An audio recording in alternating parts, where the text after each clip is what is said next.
yeah, we are now. We Here are we go. live. We are Yeah. live. Hello. Welcome, Kasia Molga.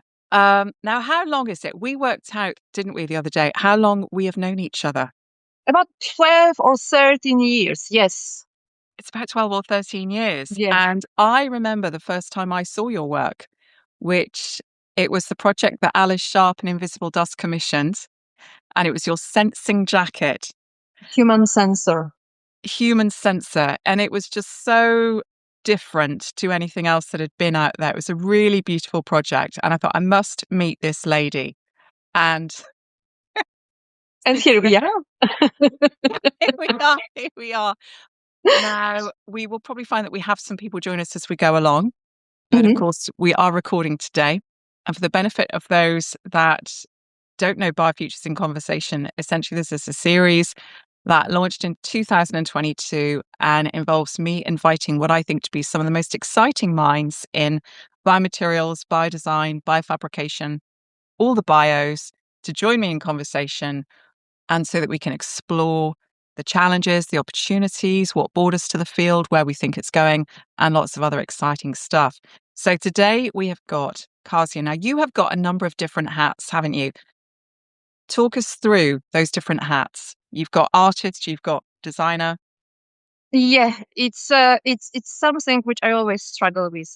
So on my official website, I have even put I don't want to be labeled because I don't feel comfortable in any of those fields. But like many people in our fields in general, in this kind of art, yeah, we all work on this intersection of art, science, design, technology. Plus, a lot of people do also lots of other things. So, for example, I'm a scuba diver as well. That informs a lot of what I do. But yes, so I initially studied fine art. Then I did another MA in interdisciplinary design studies. Then I started PhD. I haven't finished my PhD. It's still pending, maybe in years. Which was in the computer science department. And then I also did a couple of faculties in nature conservation. And then I also became a professional scuba diver. So here I am. A polymath in the true sense of the word. And I thought we would start off, having had that brief introduction. You've had quite an unusual upbringing, haven't you? Because your childhood was at sea. Tell us about that. So it's also it's super interesting because for a long time I didn't realize that upbringing has such a huge impact on what I create. And I don't know why, my brain works in a very mysterious way. Only recently, like, a few years ago, I started kind of connecting the dots. However, so the story was that as a child, I was born in Poland, which was still during the communism. So it was still under the Soviet bloc and the communism. And why am I saying it is because during this time it was very difficult for people to leave the country, to go abroad, especially if it was outside the Soviet bloc. I had, as a child, a really morbid case of asthma. And my clever doctor said, well, in order for me to survive, I need to be on the sea. And my dad was a sailor. So my parents in general, they somehow managed to convince authorities to let me out to sail with my father on the merchant navy vessels across the world in order for me to be better. And that was very often my mom was kept hostage by the system because they're trying to make sure that the families are not going to get seduced by stinking West End escape.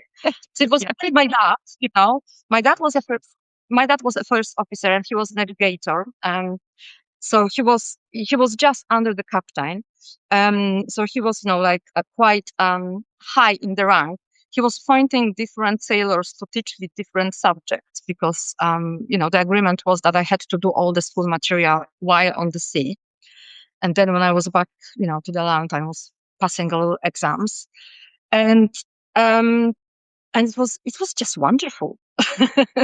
Well, but it's like a movie script. It's like a movie script. You were out as a child on the high sea being taught by sailors.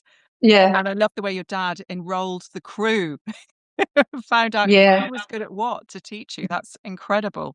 yeah. I can also swear really well, but we're not going Can to do you? it. Like a sailor. Oh, brilliant. Well, they say that people that swear a lot are very truthful. They say it's a sign of honesty. So that's good to hear. Yeah, well, here we go. But yes, I mean, the sea for me is home, basically. It means home. And the same, that human sensor was very much inspired by my asthma, and then most of my practice and career is somehow related, not always, but mostly it is related to various aspects of our relationship with sea, ocean, marine ecosystems, underneath the surface of the water and above. Yeah, I love that. Well, because my interest is obviously predominantly in fire. So we've got two of the elements covered there. We just need a couple of others. And that extraordinary beginning, and that actually also speaks somewhat to some of the alternative approaches to health. Because I know, for example, in Romania, I went to visit the extraordinary salt mine, Selina Turda, back in 2014. And it looked like a James Bond movie set. It looked like a baddie lair.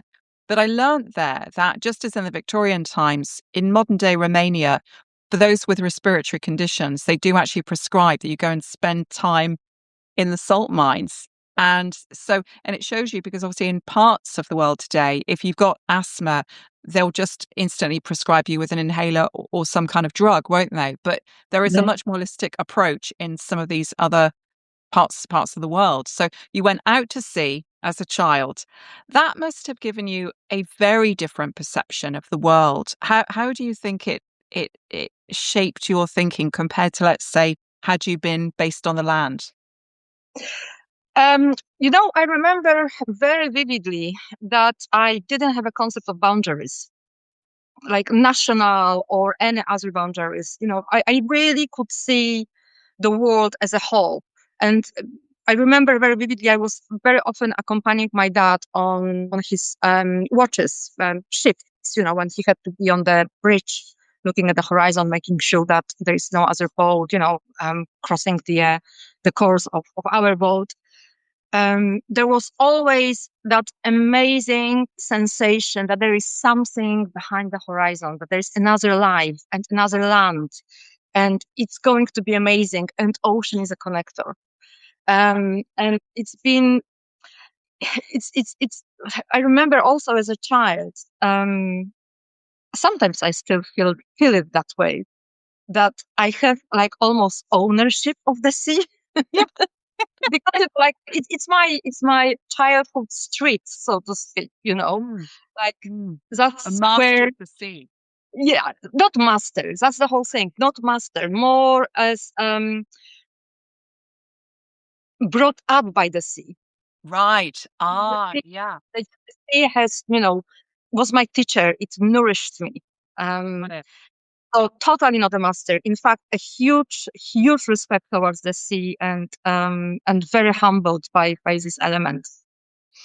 And it must have, I mean, when I look at some of these visions for floating cities, I find most of them very entertaining because they're always pictured in brilliant sunlight, really hospitable conditions.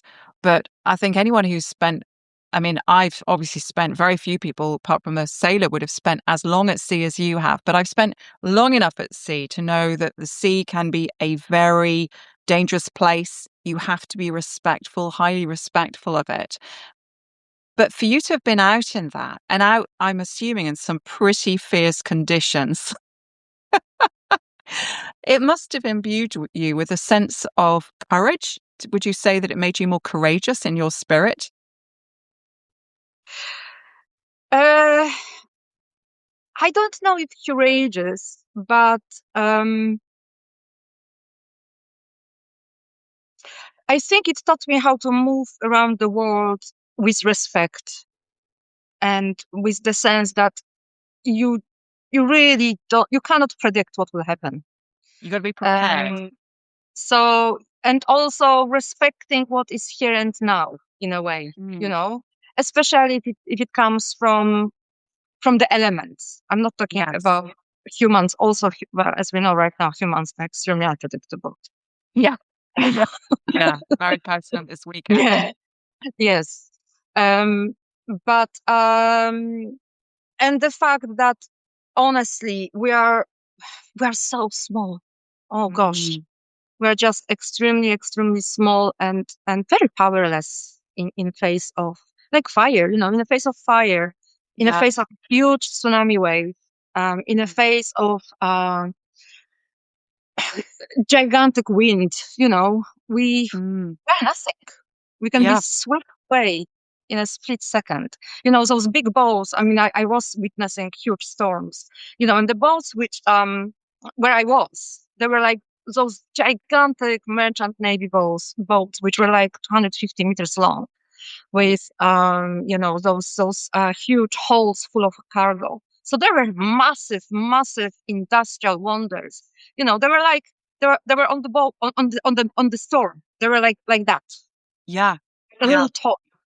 Yeah, absolutely. And they are almost like, I mean, one of the things I always critiqued with the floating cities was the fact that none of the ones that I've seen have actually been designed in a way that in any way reflects the environment. Because obviously there is a very particular reason why boats are designed as they are. It's to cut through, isn't it? It's to cut out that kinetic energy when you're going into the wave. Yeah. But it also, it strikes me. So as a young child, there you were, you understood about navigation because obviously your father that was integral to his role, being out in the middle of nowhere, having to find your way, relying, I'm guessing, partly on the technology, but also actually having to read the landscape. I imagine we're all of the sailors very much accustomed to spotting a brewing storm, for example. Yeah. But also kind of coming back to this, floating cities as well. I kind of find them extremely cozy and utopian, to be perfectly honest, and very, very disconnected from the element. There is the rainforest idea, and of course, I don't know each single project. I'm just kind of at the moment talking about things which I remember from what I have seen. It's this reinforced idea of disconnecting and looking at the oceans, as a theater, as through this, like when we talk about nature, there's this force. How do you call it? Screen or wall? There's this concept, like when you're in the theater, you look at the actors who are alive. They're alive people. Yes. But you will suddenly perceive them as something like a totally different entity. Yes. So there's this kind of connection and disconnection at the same time. No, I saw it. And I guess one of the things I find extraordinary is, and I'm thinking about here, Wuthering Heights, obviously, is the film is getting a lot of commentary at the moment. That was one of my very favorite books. When I started reading that as a teenager, it was, I think, the only book I've ever read pretty much in one sitting. I just didn't want to put it down. And there's a great romance. There's a romance to the drama of Wuthering Heights. That's obviously one of the reasons why it's, the successful novel, and they're on film and so on and so forth. It strikes me that actually the change, the dynamism of the ocean, that is very romantic. Actually, qualitatively, it is an exciting place. And so it's rather weird that some people want to make it static and this actually rather dull sort of place where supposedly humans can exert control over it as opposed to actually working with it. Moving on from your childhood. So there you were, almost, I think of you almost like like an astronaut, because in the same way that an astronaut, when they're up in space, had this much bigger perspective, you as a child, this is the foundations of who you are. where did you go next? What followed on from that? You obviously went to college, but how did you, as it were, transition mentally, emotionally, creatively from that childhood into the world that you're in today? Well, I went to college and I finished. Then I didn't. I came to actually I came to England as an exchange student, and I never left, so I'm still exchange student here. And as each single student during this time, everybody was really poor. Plus, also I was coming from Poland, so I was extra poor because the money during this time were very different. Yes, yes. So I had to I had to start, make a living. And it was during the dot-com boom era. Because while I was on the boats as a child, my dad bought me ZX Spectrum Plus. And as a child, I learned how to code and, operate various hardware and, pick up the keyboards and look what's inside. I thought, well, okay, I'm going to give it a go. I got myself a book called HTML in 5 days, and I spent 5 days learning HTML. I love that. And then I got my first job as a web developer in the Independent. So, and then I was working for BBC, and then I went to various advertising agencies. I kind of from the web developer, I became graphic designer, senior designer, UX designer, all sorts of designers. And I spent in the industry around good 15 years. Yeah, maybe a bit less. But I always knew it's not enough for me. So I was always looking for other projects, after my work or whether it was some sort of help in charity or help putting a screening of movies about nature or various things were happening. And eventually I think when I started my PhD and actually after my dad passed away, I think it was this kind of turning point when I thought, okay, that what I do is soul destroying. I really need to start listening to what it is I want to explore and tell the world. And, bit by bit, I slowly established my art practice, design practice. And and then I think about 12 years ago, I kind of went full time. 15 years Brilliant. ago, actually. Yeah. So it was around about the time that I came across your work. And Yeah. I've seen your projects develop ever since then. I mean, I don't know them all intimately, but I'm pretty familiar with your work. And there has been a consistency. There has been a consistent understanding of the systemic approach, a very curious artistic style, very much asking more questions than giving answers. And also, I think what you've shown in your work is the capacity to explore with different mediums, different technical approaches, a wide range of ideas. You are not an artist that you could put in a little box and readily say, well, predict what you're going to do next. That, I guess, maybe conceptually, but aesthetically, what you produce it's very, very diverse. How have you found the experience of being an artist when you are coming at it with your particular approach? And, obviously it's a tough industry in any way, but you're working with some really out there ideas. Yeah, it's a difficult one because I think a lot of organizations or curators, I think they cannot understand. There is this tendency of pigeonholing still, and yes, I don't really have a particular style. I have a subjects which I like, and and I have a range of tools which I like to use, and very often I learn on the job. So each single project, to my despairs, it's like a new learning opportunity, but also it's a curse because It's Starting from sometimes scratch. I'm starting from scratch, but it gives me a lot of satisfactions. And I think, I always felt that being given this opportunity of being creative, being artist and designer, why would I want to go into only one medium or one set of tools? Mm, Uh, the yeah. world and also, everything is that's another thing.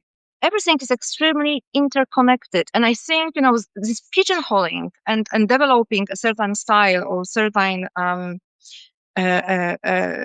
technique reinforces idea of simplification.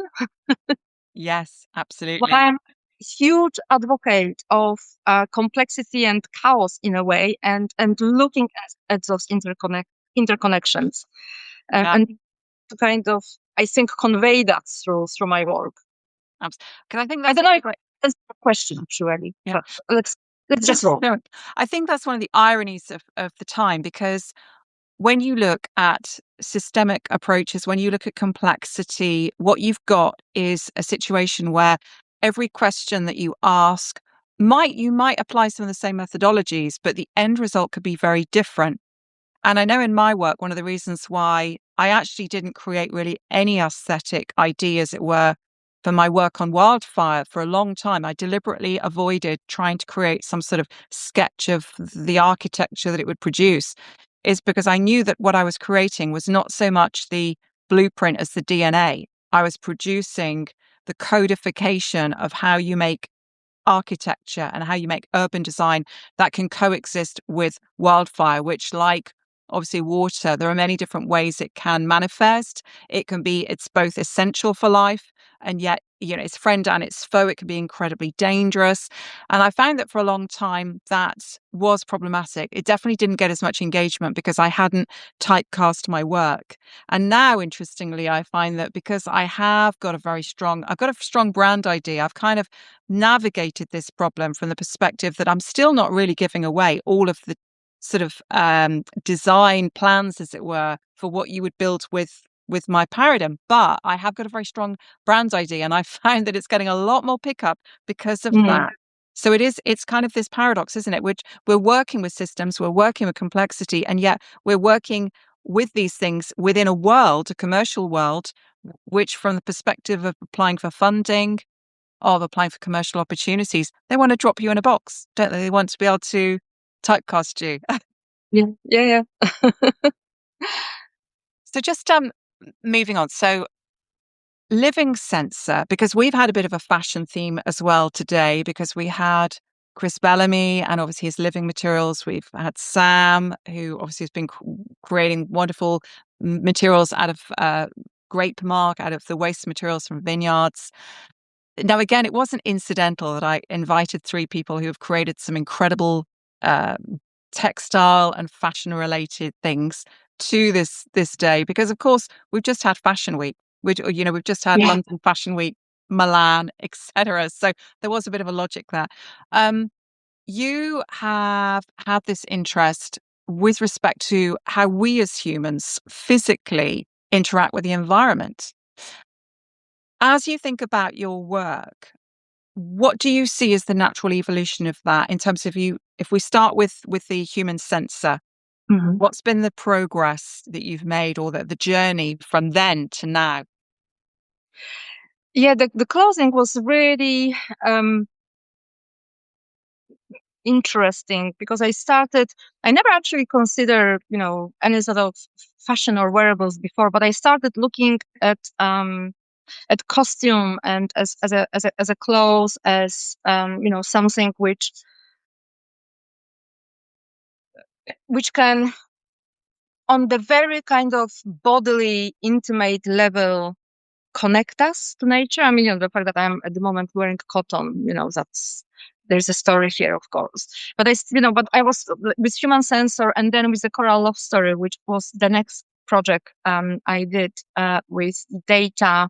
It was slightly different because Human Sensor was about my human body communicating something to environment. So it was about me communicating the health of air, the health of environments through my own health. As asthmatic, I responded to changes in the air quality very quickly. The coral love story was it was the other way around. It was about wearing something, and during this time the Internet of Things was extremely popular. Through various actuators which were connected through the Internet of Things to sensors in Great Barrier Reef. The person who wear it could feel the stress of corals. So I kind of thought the clothing is the most intimate and perfect, not canvas, but kind of a way to deal with this relation of, environment and what I call during this time environment as our internal environment. Yeah. And I think afterwards what my kind of trajectory went into trying to make all those big subjects and hyper objects more bring it to the human level. Because when we talk about environment, when we talk about the future, because also we're talking about the future today, there is so much out there. It's so difficult for us to remember about everything around and how interdependent we are on air and oceans and the soil, which is somewhere outside the city. So how can we kind of remember about those things? Remember that we are part of nature, through like actions which are, much more human and much more small and very intimate. So we can kind of emotionally engage with those gigantic subjects on a kind of, we can hold it in our hands and, it kind of own it in a way. Yeah. And what I loved about the jacket that was sensing the environment, the biological, I think actually because with that, it felt to me very organic. It felt like a lot of the materials that have now subsequently been developed, but it was very, you were working on that really early. And the genius, I think, also of that is that you've got a smart material, in effect, a smart biomaterial, but actually interfacing with another smart biomaterial, which is our actual skin. And of course, we've got a load of it, haven't we? So essentially, we're a massive sensor. We're a walking, living sensor. Well, so sensor. it was a very visceral, very direct. And I felt it was very philosophical, but I like the practicality to it as well. Now, your latest project, again, it's very much inspired by your father, who sounds to me the most extraordinary man. I mean, what an incredible upbringing for you. Taking you out to sea, you learn about navigating the greater part of the planet because over 70% is water. You learn about navigation, and amongst all of this, all these other things, you also you learn coding because he's already thought ahead. He's already because he didn't know what to do with me, so he just sat me in front of computer. He's in front of a computer. But your latest project is again very much tied in to your relationship with your father and your experiences from childhood. Yeah. I had this idea for some time, but didn't have opportunity to do it. But basically, my dad, when he was sailing, and he was sailing since early 50s, so 1950s, until something like 1995. So very long time, like 40 years. He, when he was out there, he wrote journals almost every day. Wow. And they're all stored, here now with me somewhere. All of them are handwritten.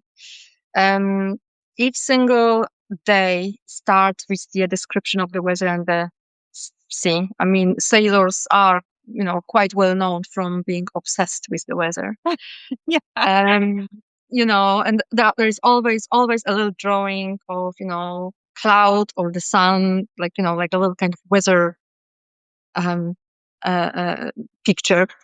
Mm. And then whatever happened, on a board during this day, and sometimes, his thoughts about various subjects, and of course, food. Always description what was for dinner. So how cool it would be if I could somehow use those words of his. And he also, I mean, of course, I'm biased. I'm biased. For me, they are the most beautiful words, and it's the most beautiful language. And I can, when I read those words, I can hear him saying those things. I can hear his voice, and he was also very funny. He had a wicked sense of humor, so I can kind of detect a lot of jokes, in his writing. And I thought how cool it would be if I could take his writings and then somehow mix it with the future prediction, climate prediction models. Mm. See whether we can start listening to what is really the ancestral knowledge, but talking about the future. Yes. And opportunity happened. That was from the new Real Observatory at the University of Edinburgh. It's a part of their data science department. They developed a small data set AI, which is different to all these huge large language models like ChatGPT. It's much more environmentally friendly and also much more easy to grasp and to own, Um, and they commissioned me to do this project. So they provided me with amazing climate prediction model, and then that small data model, which was using words and writing, and the latent space between this writing, to see whether we can detect a sort of my dad's personality, and then write a future story from this perspective of a real AI prediction from the future. Mm. And the project is called How to Find the Soul of the Sailor. It has debuted in 2024. It's ongoing project. It's totally not finished. And yeah, it's been a very emotional journey for me. Mm. Yeah. And it makes a lot of sense. I mean, for example, when I was looking at the causations of the Great Fire of London and looking at that from an architectural perspective, because, if you read the official account, it was all down to a baker in Pudding Lane accidentally basically igniting the bakery and then setting off a square mile or more of London. But actually, it was an inferno waiting to happen, because there'd been droughts, there had been, there was tinder, the wood was really, it was ready to burn. And so it was an accident waiting to happen. And a lot of the information in that, although you can look at the tree rings and you can look at other environmental data, it's actually the parish records, and it's the diaries of, 17th century Londoners that really tell you day to day what it was like, what was going on. And without that data, I know in my own research, I would not understand the conditions. I would not be able to contextualize why that event happened. So to me, the project that you're talking about, it makes complete sense, because these historic records are incredibly valuable. And your father's records, sorry, I'm just looking for a battery connector at the moment. Your father's records have both the value at the emotional level, but they also are profoundly valuable in terms of what they tell us about changes in the ocean environment, about what the typical sort of conditions were in that 4 decades that your father was there writing those journals. So it's a project that is both very important artistically, but with that scientifically too. It's about, I mean, you said it very well. It's about having data itself is not going to give us a true picture what it means for us, individually. And I think that's what we are looking for in terms of creating those narratives. And what does it mean to sailors, on traveling at that time, what it will mean, when salinity is going to change in the oceans, and therefore there will be more rust on the boat. Therefore, there will be more work required to make sure that the rust is being taken care of. But it's going to be really hot during this time, or it's going to be really windy. For example, I said that some of the stories which I kind of created are set in the middle of Mediterranean Sea, which is super interesting from the scientific perspective, as it is this kind of body of water enclosed from Atlantic Ocean, so that circulation, and the circulation is much more smaller, and they have now predicted that there would be a lot of not hurricanes, but they're called medicanes. I think the Mediterranean version of the hurricane. And the salinity already is much higher than what it was before, and how the Navy, for example, will respond to that. And the other thing is, I'm realizing, or I've been realizing for a long time, that we in Western world, at least, don't really think about sailors normally, and we are really dependent on them, especially us being addicted to constant consumerism. The transport of all the goods. Britain is an island. I mean, without its navy in the middle part of the last millennia, Britain would still be a pretty insignificant little place. Maybe some significance for mining, tin, copper. But I mean, Britain without its sea connections is hugely compromised, and I think a lot of people, they don't think about the sea, but in the same way they don't think about the elements more generally. So that's why, again, your work is so important, because you're creating something that reminds people of the ocean's role in our lives, both historically and into the future, into the decades that are to come. And and for me as well, I think it is about thinking about the future generations. I mean, we always consider our ancestors as our family, So I never met my grandfather, for example, but I have a sort of emotional connection to him, because of course, I had my dad. But I don't really think, I mean, I'm not going to have a children, but if I had a children, or in general, my nieces or nephews, I don't really think about grandchildren as my family. Maybe now I do a little bit more because I've been working with the subject, but we don't have this mindset about our future offsprings and our future generations as our close family whom we should love. And I think in this project, I wanted to kind of create that journey from ancestry, through now, connect that thread of connectivity. Yeah. As as kind of coming back to circulation and the water fluidity and circulation, and the fact, that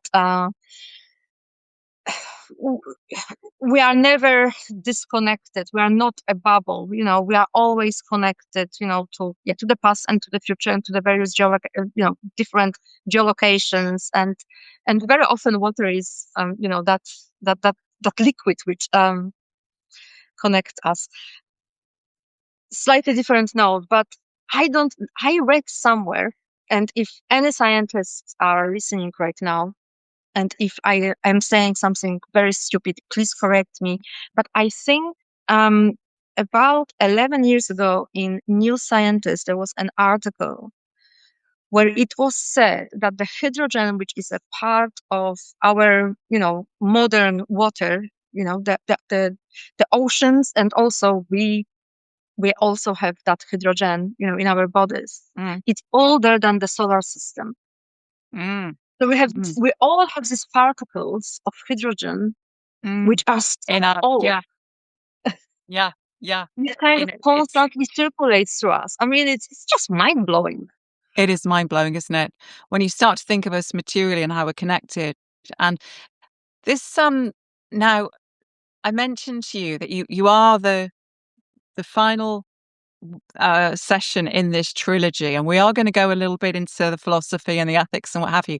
I think one of the most mind blowing things at the moment is we're starting to understand the connections of the world. And by that, I'm talking everything around us, not just on the planet or in the solar system, but period, in ways that we never understood before. So we now recognize that there are quantum fields, there is there are phenomena that we don't yet understand.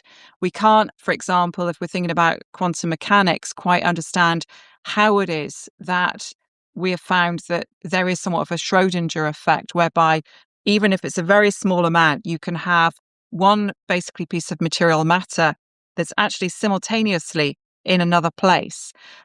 We're starting to look and realize that actually the brain, as well as being a biological computer, is a quantum computer. We've got conversations going around about what does it mean to be conscious? Is our consciousness in our head, where what's actually our secondary brain in terms of biological evolution is concerned? You've got people talking about the fact that our stomach was the original brain.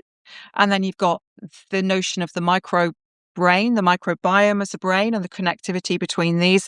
And then if you're talking about consciousness and about how we connect to the environment, you've then, of course, got the field of thought that says, well, it's not just inside us, but we're connected to the environment through forces we don't yet even understand. We are at a phenomenal point in history because whereas ancient cultures, they're used to, they would speculate on this. They would philosophize, but they didn't have the material equipment, to the best of our knowledge, to actually investigate this, to get empirical, hard evidence that there's something else out there, that there is more to us than meets the eye, the literal eye. And so it's an incredibly exciting time as an artist. Now, obviously, you've got, as we said, various different titles, but as an artist, how do you navigate that space? Yeah, I really don't have an answer.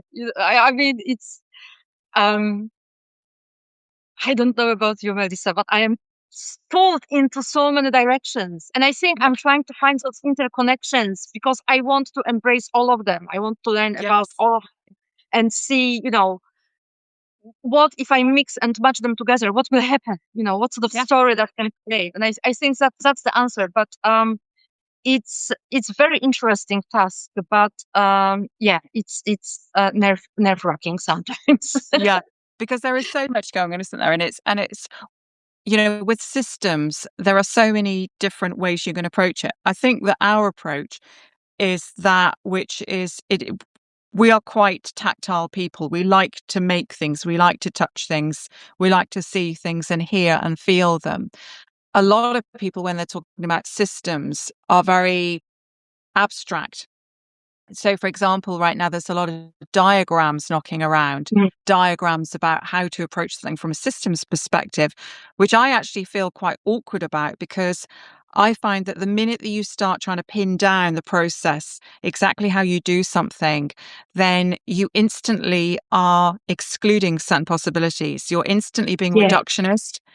yeah, And so again, I mean, with Chris, we were talking about this, the fact that we are operating in a space where we know that change is emerging. We know that there are these amazing possibilities. And yet we are nonetheless within an economy, we're in industries, we are in societies which do very not constrained.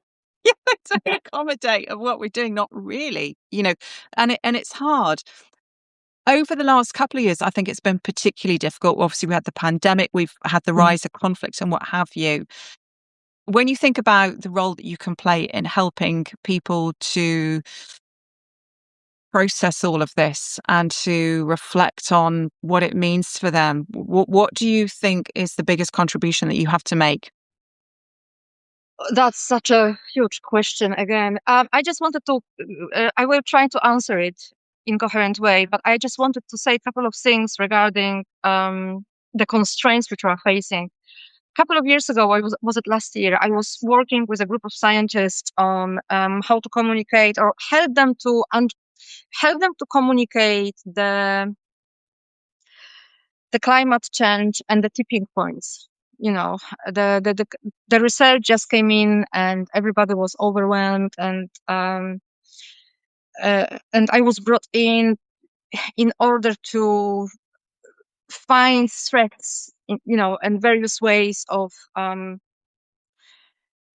not to simplify it, but to kind of talk about it, in a more accessible way. And my interest, of course, was about what does it mean for oceans, not only for people, but also for oceans as an entity, for other than human. And in that context, what does it mean for example, Great Britain and citizens of various coastal places? And one of those scientists said to me, she agreed with me. She was like, "You are very right. We really should work on it." But policymakers and governments, they don't want to work with oceans because we are land creatures and we think within a set of non-fluid, non-moving constraints, and oceans are just unregulated. You cannot regulate the oceans because everything flows and mix, and you cannot put a border there.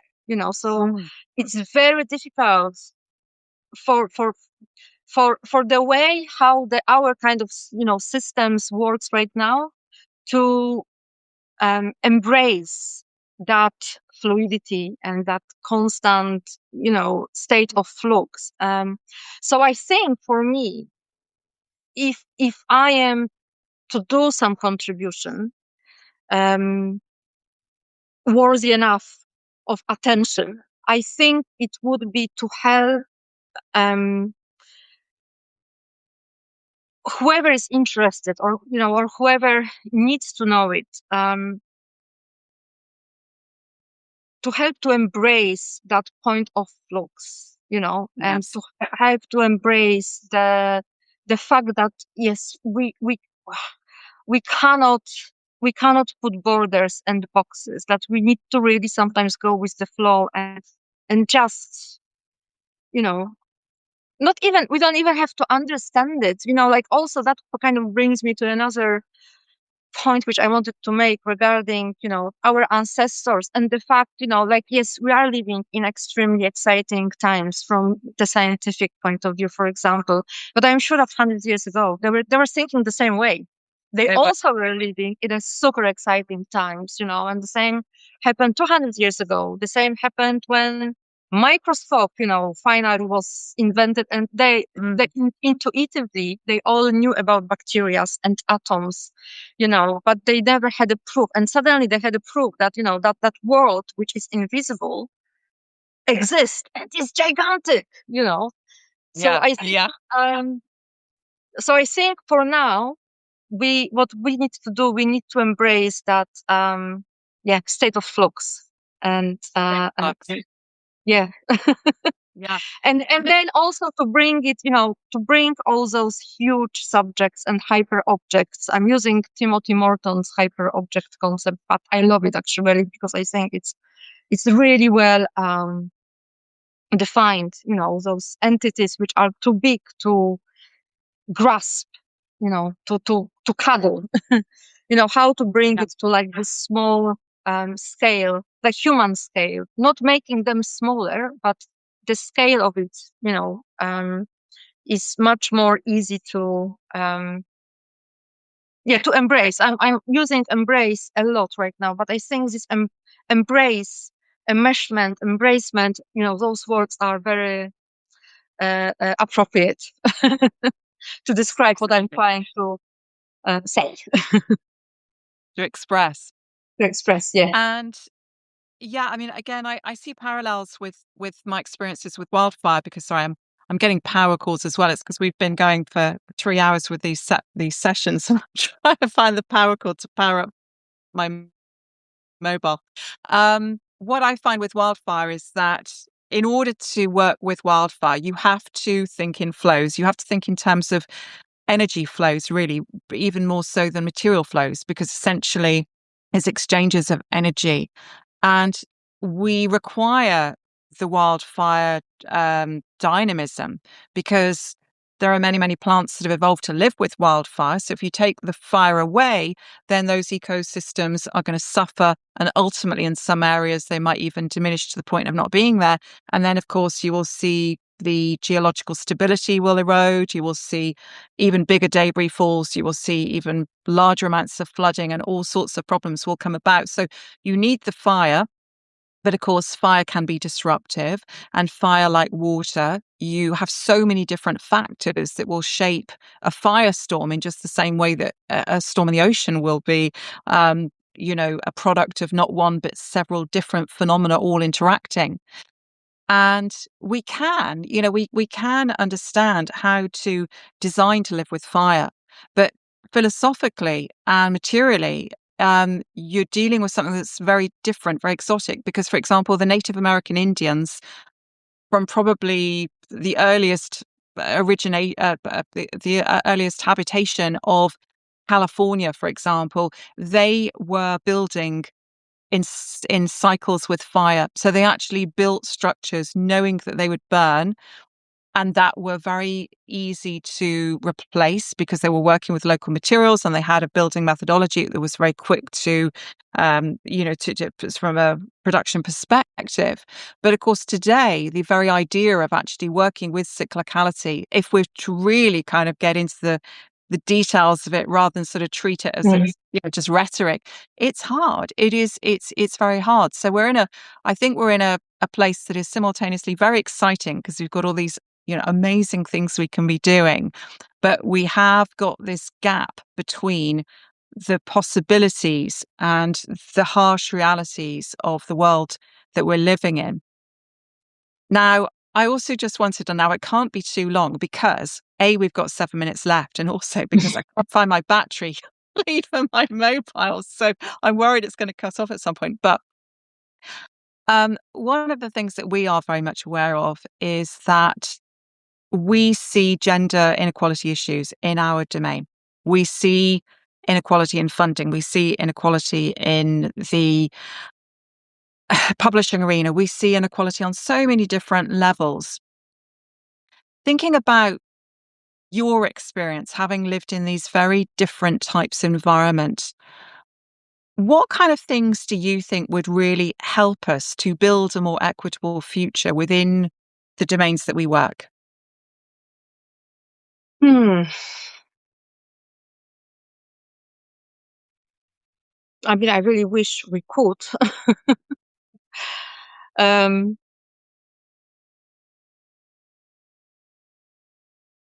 I mean, well, I don't know. It's a very sad answer, but I really don't know. I think we, like within our circle of colleagues and this field, everybody really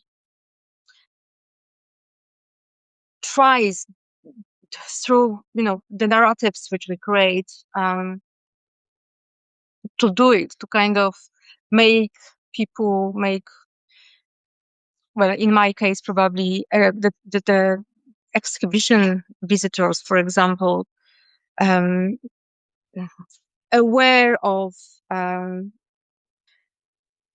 the injustice and environmental injustice and the suffering, for example, of other species. Sometimes, I sometimes I was thinking about it actually today because a lot of us as well, we do a lot of work in this critical domain. Through our work, we do, criticize the current systems. But sometimes, the criticism on its own is not enough, but then again, who am I to be equipped to provide a solution? So for me, it's negotiating, that revealing, what is wrong, what could be better, providing maybe like each single artwork or each single narrative which I create, I hope is a new possibility. And through this new possibility, there's a hope, and people um, can act out on it and, Yeah. and provoke the change. So I think that's the best I can do. You're trying to catalyze inspiration, get people Yeah. excited or interested around certain issues, as opposed to, let's say, I mean, I'm thinking of this because, of course, next week is International Women's Day, Yeah. and we've got three brilliant ladies lined up. We've got Thora Arnadottir, whose work you will probably know. We've got Maria Kupsova, and we've got Aurelia Fontan. So we've got three ladies all working with, biomaterials, with biodesign across a number of different arenas. And, as I think about that, I think there are so many women that are really at the forefront of developing these fields, so many women that are shaping them. But we are in this paradox at the moment because we are being held back at the practical level because we're not getting the support that we need to really push our projects to the places we need to. I mean, for example, I think I've had 4 requests this week to come and work for my studio from, young designers that would love to come in. I can't take any of them on because unless we scale, our turnover, then I just can't afford it. And it's such a shame. So that's really why I asked it. I know it's a difficult question, and it's one that we wrestle with. But it's why probably, also listening to you right now and realizing that it's probably why I am so not even reluctant. It's just that I feel a bit depressed. Not depressed, but like I don't feel I have a good answer, because I feel the weight of all of that. Yeah. Yeah, a lot of us have, but we've got our wish list. I've got the wish list. Yes. I asked Chris his wish. We've already got Sam's. We've got yours. So we're putting it out there into the universe. Maybe we should unionize, create a union of Biocreatives. biocreatives and yes. So the world won't. Now I'm going to wrap this. We've got 2 minutes left. So Kasia, I would love you to describe to me, the year is 2050. Within the domains that you operate, what do you think, I would say the world will look like, but that could be a little bit depressing, particularly given what's going on this weekend. What would you like to have happened by 2050? Okay, so my utopian rather than dystopian vision. Yes. Well, I would like to see, first of all, I would like to see very healthy environment. I would like to see us, taking responsibility for our health as well, because very often, our health actually reflects the health of the environment and the other way around. And I would like people to start really thinking in that terms. And that, and also I would like us to maybe, I'm not really into tech solutionism. And I have, as I have a huge critical stance regarding technology, but at the same time, we have quite a lot of amazing inventions, which really extend our senses and extend our mode of perceptions. And we should really start using it for better. So, for example, I would love to see a better way of emotional connection with other locations and also other times. Like bring it to understanding, bring it to every day. Because I think that would be a huge progress. Yeah. Helping people to understand their reality Yeah. And I'm guessing that if 20 years from now you were doing a project around that, I think it'd probably have the properties I've seen in your work to date, which is intimacy, relating it to the individual, making it something they can physically experience, making it real. I would like to live actually inside the water, next to the coral reefs and, Yeah, have that would be wonderful, wouldn't it? Well, it's been such a pleasure. As I said, on these, I could talk for hours on these, but it Me really too. would be lovely. We'll have to do this again. We will do it Yes, again. we will.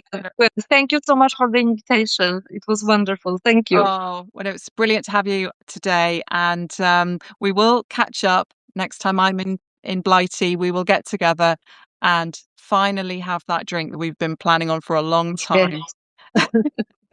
Thank you, Thank you Kasia. so much. Have a wonderful evening, and we will talk very soon.